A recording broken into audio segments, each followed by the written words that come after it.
মায়ার নবী এতিম, পথের ভিতরে কাঁটা দিয়া রাস্তা আটকায় দেয়। নবীর আদরে চাচা আবু তালেব, কওমের লোকেরা গিয়া বিচার দিল, হে আবু তালেব, তোমার ভাতিজারে সাবধান করো, বেশি কথা বলে, আমাদের ধর্মের বিরুদ্ধে কথা কয়। আবু তালেব আমার মায়ের নবীরে ডাকলেন, ভাতিজা, তুমি কেন আমাদের ধর্মের বিরুদ্ধে কথা বলো রে ভাতিজা, সাবধান, কেন তুমি আমাদের ধর্মের বিরুদ্ধে কথা বলো, জবাব দাও।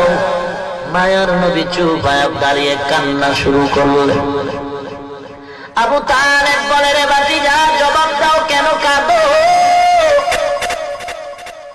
মায়ার নবী ডেকে বলেন, চাচা, কোন জবাব আমার হাতে নাই, কারণ আমার চিন্তা আমার আল্লাহ পাঠাইছেন হকের আওয়াজ দিব, বাতিলের সাথে মোকাবেলা করব, অন্যায়ের প্রতিবাদ করা আমার দায়িত্ব রে চাচা, কি জবাব দিব? জবাব আমার হাতে নাই।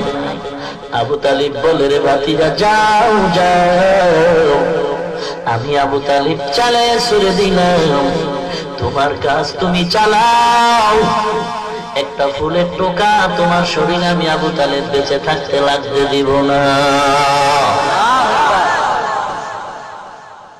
নবীর উম্মত, আল্লাহর নবী বলেন, হে উম্মত, দুটো জিনিস আমি তোমাদের মাঝে রেখে গেলাম, ভালো করে ধরো, যদি ধরে রাখতে পারো কোনো ভয় নাই, কোনো চিন্তা নাই, মুনাফিকের দল তোমার ঈমান কেড়ে নিতে পারবে না।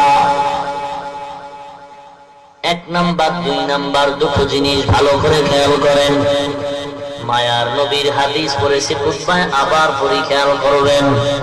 قال رسول الله صلى الله عليه وسلم تركت فيكم أمرين لن تضلوا ما تمسكتم بهما كتاب الله وسنة رسوله।